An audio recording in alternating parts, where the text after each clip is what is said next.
Capítulo 3. 6 disparos a la luz de la luna. No es corriente descargar los 6 tiros de un revólver con toda precipitación, cuando solo uno habría sido sin duda suficiente. Pero hubo muchas cosas en la vida de Herbert West que no eran corrientes. No es habitual, por ejemplo, que un médico recién salido de la universidad se vea obligado a ocultar los motivos que lo impulsan a elegir determinada casa y consulta. Sin embargo, ese fue el caso de Herbert West. Cuando obtuvimos él y yo el título de la Facultad de Medicina de la Universidad Miskatonic y tratamos de paliar nuestra penuria instalándonos como facultativos de medicina general, tuvimos mucho cuidado en ocultar que habíamos elegido nuestra casa por su aislamiento y su proximidad al cementerio. Un deseo de soledad de esta naturaleza rara vez carece de motivos, y como es natural, nosotros los teníamos también. Nuestras necesidades se debían a un trabajo claramente impopular. Externamente éramos médicos tan solo, pero por debajo de esa superficie había objetivos de una importancia mucho más grande y terrible, ya que lo esencial en la vida de Herbert West era la búsqueda en las negras y prohibidas regiones de lo desconocido, en las que esperaba descubrir el secreto de la vida y de devolver la animación perpetua al barro frío del cementerio. Una búsqueda de ese género requiere extraños materiales, entre ellos cadáveres humanos recientes, y para mantenerse abastecido de tales elementos indispensables, uno debe vivir discretamente, y no muy lejos de un lugar de enterramientos anónimos. West y yo nos habíamos conocido en la universidad, y fui el único que simpatizó con sus espantosos experimentos. Gradualmente me convertí en su ayudante inesperado, y ahora que abandonamos la universidad, teníamos que seguir juntos. No era fácil que 2 doctores encontraran salida juntos, pero finalmente, por influencia de la universidad, se nos proporcionó una consulta en Bolton, pueblo industrial próximo a Arkham, la sede universitaria. Las fábricas textiles de Boston son las más grandes del valle de Miskatonic, y sus operarios políglotas no han sido jamás pacientes gratos para los médicos de la localidad.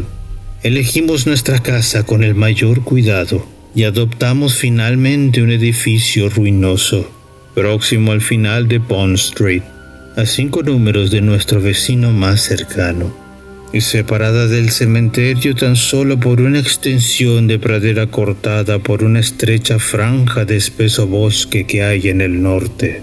Dicha distancia era mayor de lo que hubiéramos deseado, pero no encontramos una casa más cerca, a menos que nos hubiésemos instalado en el otro lado del prado, lo que quedaba muy retirado del distrito industrial.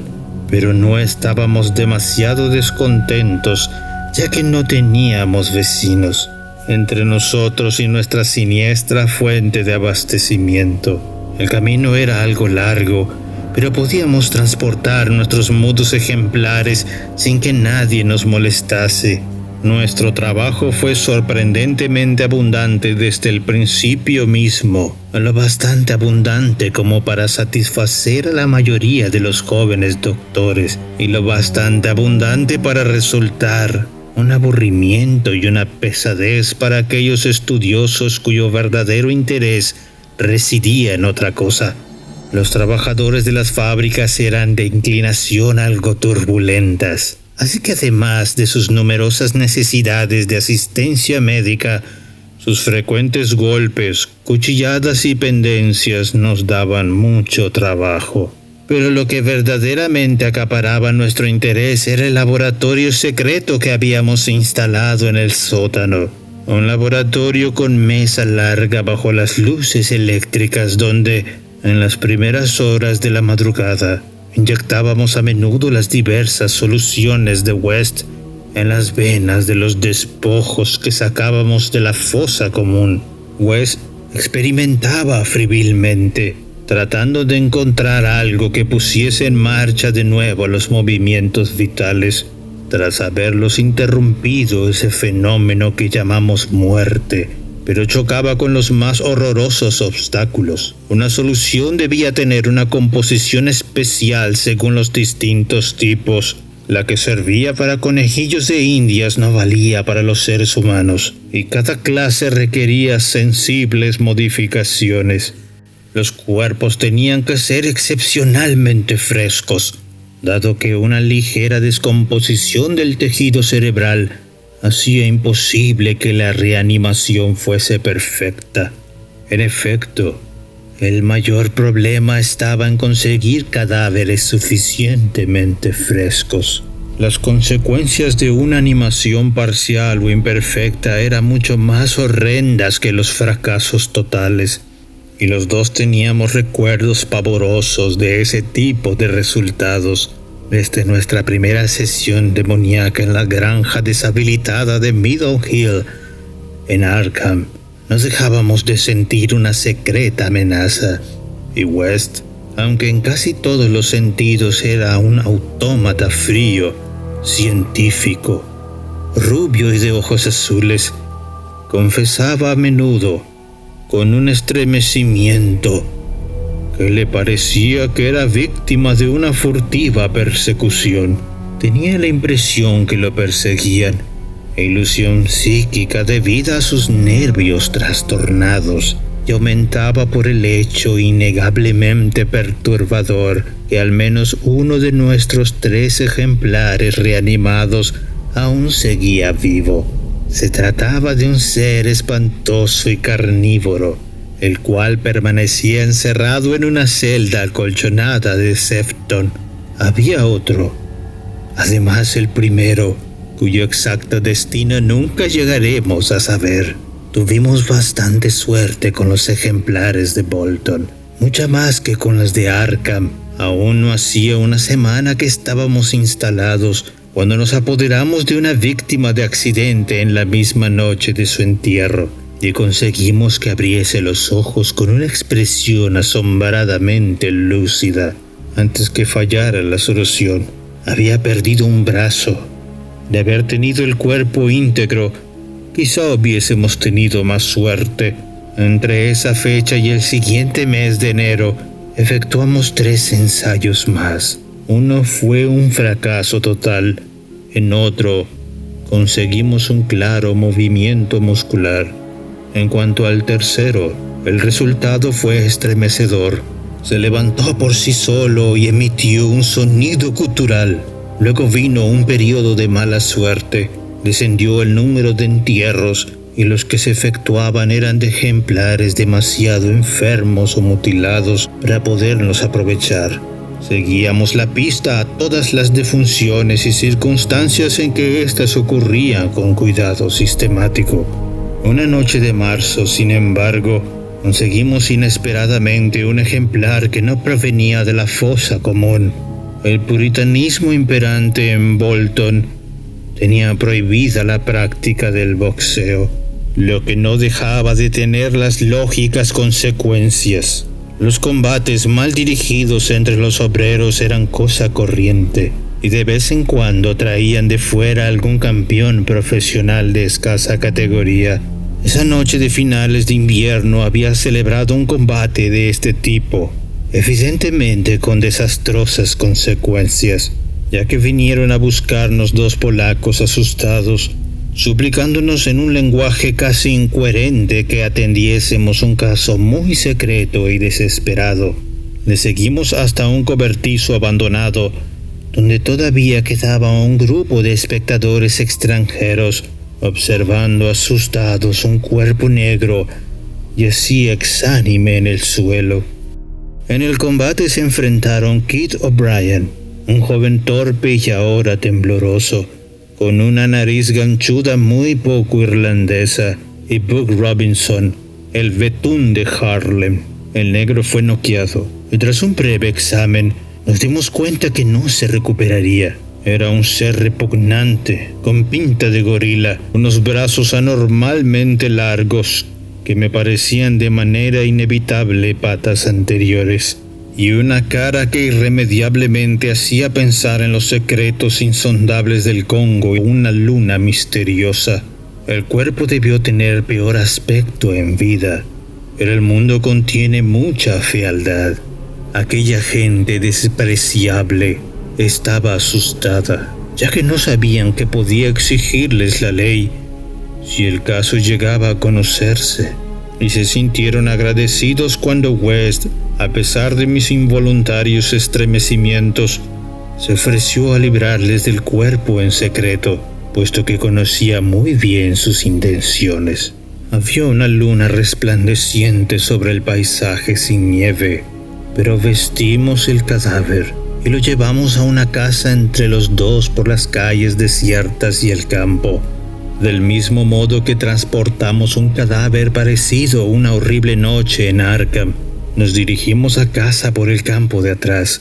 Entramos el ejemplar por la puerta trasera, lo dejamos al sótano y lo preparamos para nuestro experimento habitual. Nuestro miedo a la policía era absurdamente considerable. Habíamos calculado nuestro recorrido de forma que no nos tropecemos con el guardia que hacía ronda por aquel distrito. El resultado fue una enojosa decepción. Con su aspecto horrendo, nuestra presa fue totalmente insensible a todas las soluciones que inyectamos en su negro brazo, de modo que, como se acercaba peligrosamente a la hora del amanecer, hicimos lo mismo que con los demás. Lo llevamos a rastras por el prado hasta la franja de bosque próxima al cementerio de enterramientos anónimos, y lo enterramos allí en la mejor sepultura que la helada tierra nos permitió. La fosa no era demasiado honda, pero era tan buena como la del ejemplar anterior, aquel que se había levantado y proferido un grito. A la luz de nuestras linternas oscuras, lo cubrimos cuidadosamente con hojas y ramas secas, seguros que la policía no lo descubriría jamás en un bosque tan oscuro y espeso. Al día siguiente me sentí alarmado, ya que un paciente me trajo la noticia que se sospechaba que había celebrado un combate y que había muerto alguien. West tenía otro motivo de preocupación. Por la tarde lo habían llamado para que atendiese un caso que terminó de forma amenazadora. Una italiana estaba histérica porque se le había extraviado el hijo, un chiquillo de 5 años que desapareció por la mañana y no regresó para comer, y presentaba síntomas sumamente alarmantes dado que padecía del corazón. Era un histerismo estúpido, ya que el chico se había escapado en más de una ocasión, pero los campesinos italianos son extraordinariamente supersticiosos, y esta mujer parecía tan angustiada por los presagios como por los hechos. Hacia las 7 de la tarde la mujer falleció, y su frenético marido armó un escándalo espantoso, empeñado en matar a West, a quien culpaba furiosamente de no haberle salvado la vida. Los amigos lo sujetaron cuando lo vieron sacar un cuchillo, pero West se marchó en medio de inhumanos alaridos, maldiciones y juramentos de venganza. En su último dolor, el hombre parecía haberse olvidado de su hijo, que aún no había regresado. De entrada ya la noche, se habló de buscarlo en el bosque, pero la mayoría de los amigos de la familia se ocuparon de la difunta y del vociferante marido. Total, la tensión nerviosa a que se vio sometido West fue sin duda tremenda. El pensar en la policía y el italiano loco le agobiaban tremendamente. Nos retiramos a descansar alrededor de las 11, pero yo no dormí bien. Bolton contaba con un cuerpo de policía sorprendentemente eficaz, pese a ser un pequeño pueblo, y yo no paraba de pensar en el escándalo que se provocaría si llegaba a descubrir lo ocurrido la noche anterior. Podía significar el fin de nuestro trabajo en la localidad y quizá la cárcel para los dos. Me inquietaban los rumores que corrían acerca del combate de boxeo. Pasadas las 3, el resplandor de la luna me dio en los ojos, pero me volví sin levantarme a cerrar su persiana. Luego sonaron unos golpes genéricos en la puerta de atrás. Permanecí inmóvil, algo aturdido. Poco después oí a West llamar a mi puerta. Estaba en bata y zapatillas, y tenía en las manos un revólver y una linterna eléctrica. Al ver el revólver, comprendí que pensaba más en el enajenado italiano que en la policía. «Será mejor que bajemos los dos», susurró. «No estaría bien no contestar. Quizás sea un paciente. Sería muy propio de uno de esos idiotas llamar por la puerta de atrás». Así que bajamos los dos sigilosamente, con un temor en parte justificado y en parte debido solo al misterio de las primeras horas de la madrugada. Volvieron a llamar, un poco más fuerte.